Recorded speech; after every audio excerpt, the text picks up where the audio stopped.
Hello everyone, welcome to today's session. I hope that all of you are doing absolutely awesome and is staying very healthy and happy in this lockdown period.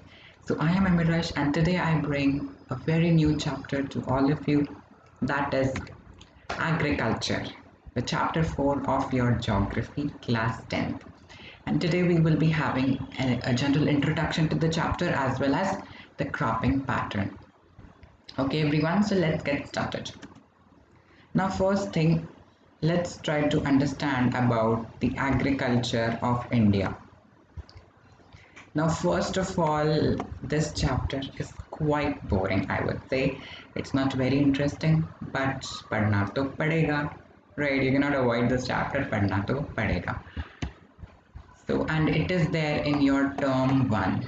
Just for those of you who don't know, it is in term 1. Clear? So India is an agriculturally important country, very important, because you also know that agriculture is the most primary activity in India. Most of the people are engaged in agriculture. Okay? Agriculture produces most of the food that we consume. Because of agriculture only we are able to obtain our food that we eat, right? Agriculture also produces raw materials for various industries, for manufacturing purposes. Manufacturing. Agriculture is very important. Now here are some facts in Did You Know box. What do the facts say? First, India is the second in the world crop output next to China. Okay, first fact. Then second fact, 1.4 million square kilometers of land in India is under cultivation. So can you imagine that so much of land in India is just under cultivation? So much of crops are grown in a particular year. We can say agriculture is very important for India. Okay, and in second the world in crop output. Okay, so the crop output that India is getting, that is on that rank India is the second after China. Now agriculture is India's biggest economic sector, and you have to let me know in the comments in agriculture is going to be there in which of the sectors, primary, secondary or tertiary sector, and employs, okay, 52.1% of the total workforce. So wait a second. Yeah, so out of 100 you are able to understand that agriculture is having 51.4%, I guess. Next page. Yeah, 52.1, I mean. Yeah, so 52.1% of the people are engaged in agriculture only, and in this also the remaining part there are various jobs. So you can understand the importance of agriculture in India. Now let's try to understand the different types of farming. Very important again. Let's try to understand. Now first thing, over years cultivation methods in India have changed significantly depending upon the characteristics of physical environment, technological know-how and socio-cultural practices. So there are many cultivation methods that are important for you to learn, and जैसे time बीतता गया India maybe there were a lot of changes in the methods of cultivation, the different practices. Because of what? One reason is technology. Okay, one important reason is your technology. Then socio-cultural practices, physical environment. Okay, so these are the points, these are the factors on which the cultivation methods depend on. The environment, you can say the soil, right? And you can say technological know-how means the different skills that people should have, right?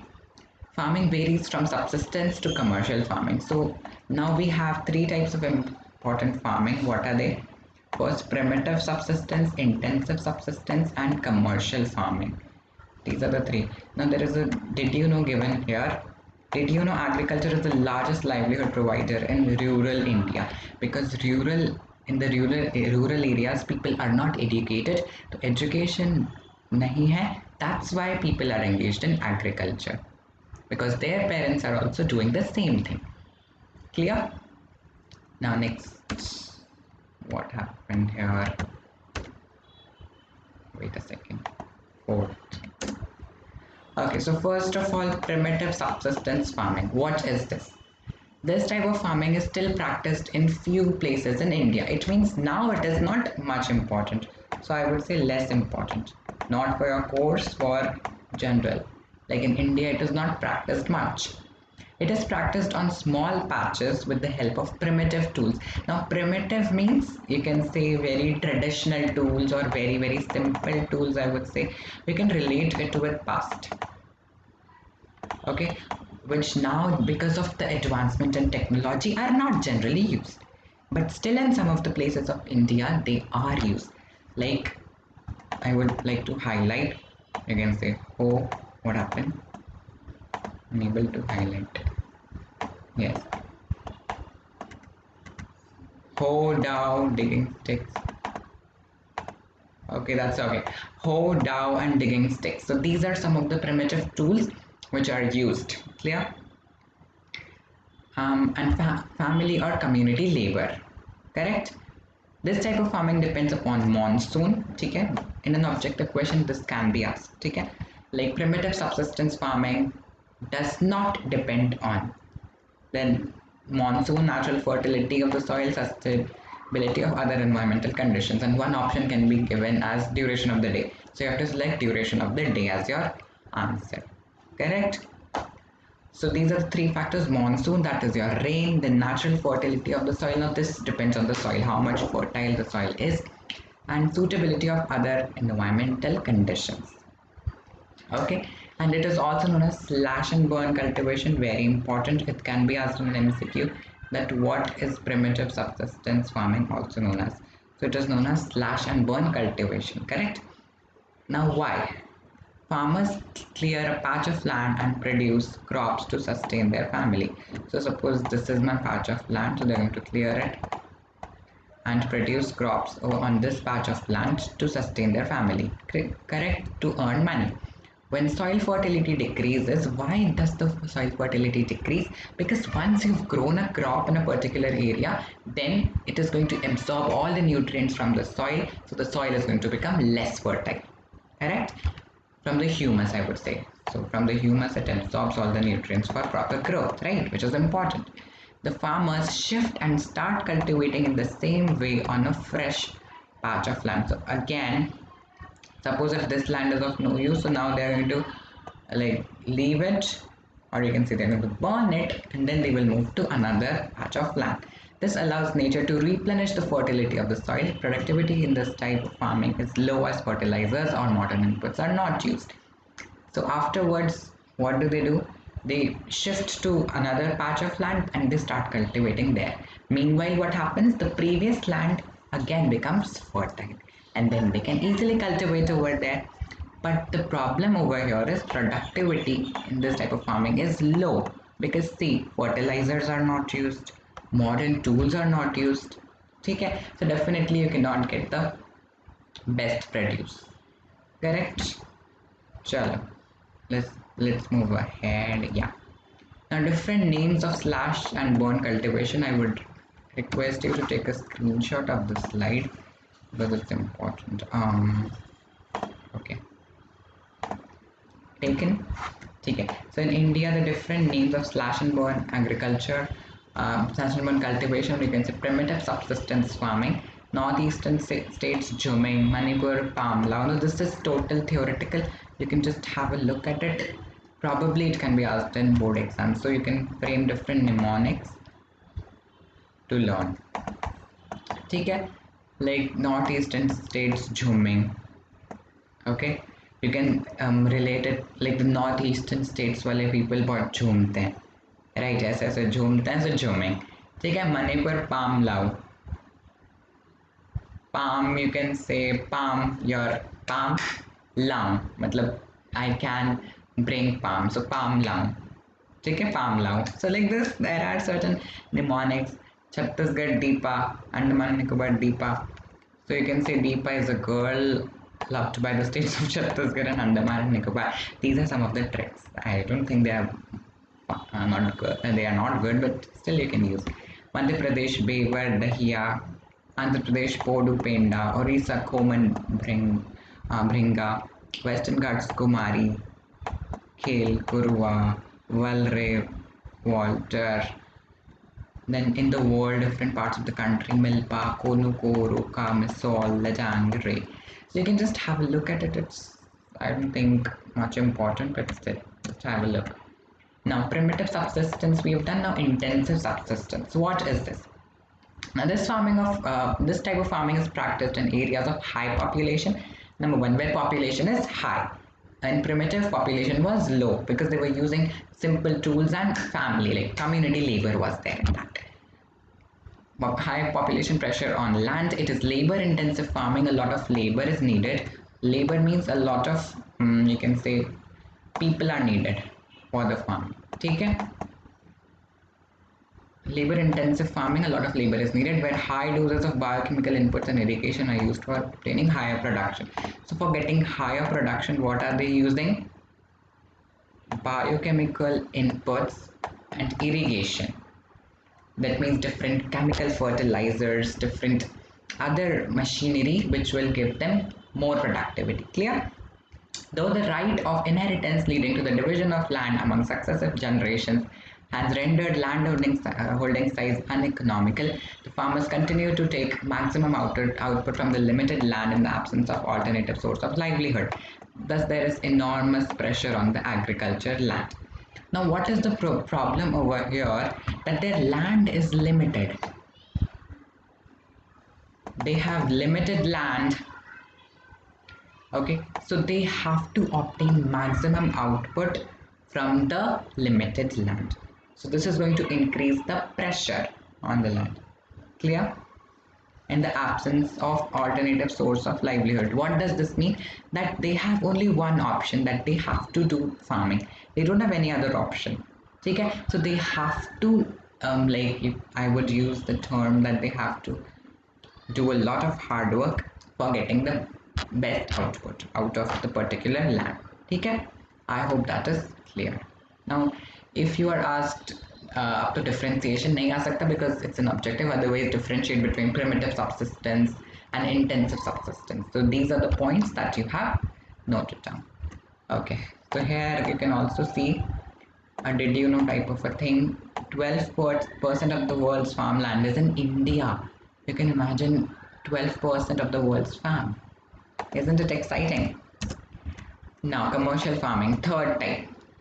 Now, in this type of farming, higher doses of modern inputs like HYV seeds. What is the full form of HYV? High yielding variety, which will give you a high yield, more productivity. Chemical fertilizers, insecticides, pesticides. Why insecticides and pesticides are used? To prevent insects from damaging the crops, because there are many insects which damage the crops completely. So this, and you know that farmers are dependent on the crops, right? If their crops have been destroyed the whole year, they have to starve. Sorry, because the whole year they would have to remain unemployed, or they would have to work in some of the factories as laborers, right? To obtain higher productivity, the degree of commercialization varies from region to region. Okay, for example, rice is a commercial crop in Punjab and Haryana, but in Orissa it is a subsistence crop. How? Because of technology, first thing. Technology, availability, how much rice is available. Okay, that also matters. And as we know, Punjab, 5 rivers, it is having 5 rivers, so definitely more water, so rice can be a commercial crop there. And as well as they have HYV seeds, chemical fertilizers, insecticides, pesticides for a higher yield, for a higher productivity. Clear? Now, plantations. What are plantations? See, plantation is a type of commercial farming. Okay, it is a type of commercial farming, first thing. It can be asked in MCQ, so just I'm telling you.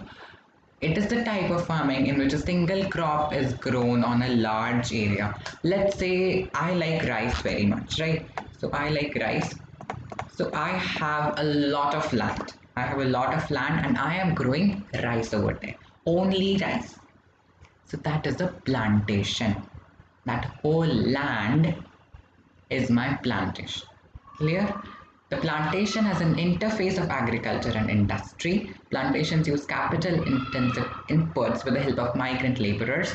All the produce is used as raw material in respective industries. So whatever like the plantation, whatever is grown in the plantation, that will be used in the industries. Clear?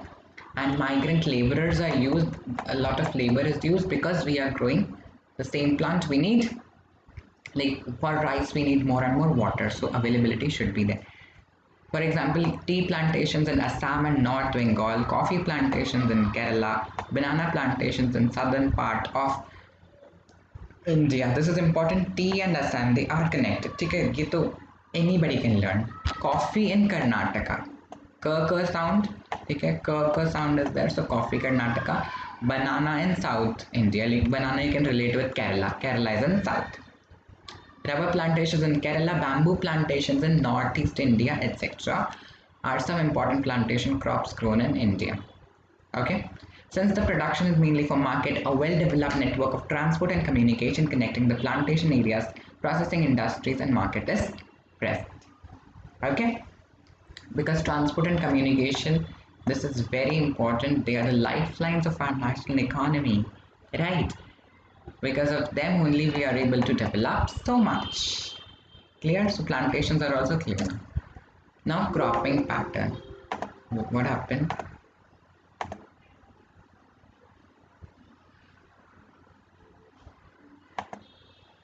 Did I do something? I don't know. So India has 3 cropping seasons. Cropping pattern means the different seasons in which crops are grown and cultivated. Now what are the 3 seasons? First is your Rabi, second your Kharif, and third Zaid. Now we will be discussing each one of them in detail. Okay. Okay, first we have the Rabi crops. Now, Rabi crops are sown in winter from October to December and harvested in summer. So what is there in Rabi? Sown in winter. Winter is October to December. This much you can learn. Harvested in summer from April to June. Now what are the important Rabi crops? Wheat, barley, peas, gram, mustard. They are the important Rabi crops. And where are they grown? States such as Punjab, Haryana, Himachal Pradesh, Jammu and Kashmir, Uttarakhand and Western Uttar Pradesh are main Rabi crop producing states. So they produce Rabi crops which are grown in winters, harvested in summers. Grown in winters, harvested in summers. Important crops are wheat, barley, peas, gram, mustard. Is there a mnemonic over there? WBPGM. WP, WBPGM. So this is your wheat, barley, peas, gram, and mustard. Now, availability of precipitation during winter months due to western temperate cyclones help in the success of these crops. So precipitation is your rainfall. As you know, rainfall is important. See, rainfall is really very crucial for the success of your harvest. Okay. So when due to the western temperate cyclones, okay, because of them only precipitation is going to take place, which will help in the success of the crops. The success of green revolution in Punjab, Haryana, western Uttar Pradesh and parts of Rajasthan has also been an important factor in growth of Rabi crops, right? Okay, moving to Kharif crops. Now, what are Kharif crops? Sown in the onset of monsoon in different parts of the country, harvested in September, October. So sown in monsoon, harvested in September, October. You can say around autumn season, you can say. Sown in monsoon, harvested in autumn. Okay. Rabi was sown in winters, harvested in summers. Important crops are paddy. What is paddy? Paddy is rice, my favorite. Okay. Maize, that is your corn. Jawar, bajra, tur is arhar, which you use for eating rice. The dal, moong, urad, here it's written by that's urad, cotton, jute, groundnut and soya bean. So all of them are important kharif crops. Excuse me. Some of the most important rice growing regions are Assam, West Bengal. See, rice you can relate to with water. A lot of water is needed for rice. So wherever water is present, like Assam, West Bengal, coastal regions of Orissa, Andhra Pradesh, Tamil Nadu, Kerala, and Maharashtra, particularly the Konkan coast along the Uttar Pradesh and Bihar. So they are the most important rice growing regions. Recently, paddy has also become an important crop of Punjab and Haryana, as we discussed, a commercial crop, right? In states like Assam, West Bengal, and Orissa, 3 crops of paddy are grown in a year: house, almond, and boro. So these 3 crops are grown in Assam, West Bengal, and Orissa. Clear? Chalo. Now the Zaid crops. Zaid is the short season between Rabi and Kharif seasons during summer months. So during summer months, between both of the seasons, we have Zaid. And which are the different crops? The different crops are watermelon, muskmelon, cucumber, vegetables, and fodder crops. So this season is of different vegetables, as mentioned over here. Then different fruits you can say. So fruits and vegetable can be Zaid season. Okay. So let me show you Kharif, Rabi, take a screenshot. Kharif, take a screenshot. Zaid, take a screenshot. Now differences cannot be asked since it's an MCQ, but do not think that you don't have to study. You will have to study even deeper now.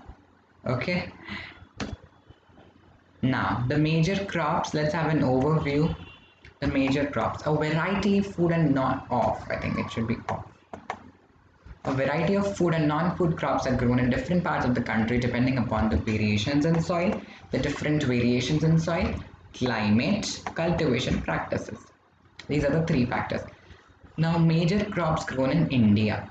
Before that, let's have this. Did you know India produces 51 major crops? Wow. Nice, isn't it? So, which are the major crops? Which color? Chalo, green. I haven't taken green. See, first we have the grains category, food crops other than grains, and non-food crops. 3 categories. In grains, we have rice, wheat, millets, maize, pulses. Clear? Learn it. Food crops other than grains, we have sugarcane, oilseeds, tea, coffee, horticulture crops. We will be discussing each and everything in detail in the next class, not in today's class, right? In the next class, we will just be discussing these all in detail, everything related to that, okay? Here you are able to see 39 slides are there, don't worry. Okay, and non-food crops, we have rubber, fiber crops, cotton and jute. So these are the major crops that we will be discussing in detail in the next, right? Chalo, now the next will be starting from rice that we will do in next class. I hope you enjoyed the session. Do not forget to like, share and subscribe to the channel, and do not forget to click on the notification bell for getting notifications. Okay everyone, now I'm signing up for today. We'll meet soon. Bye bye.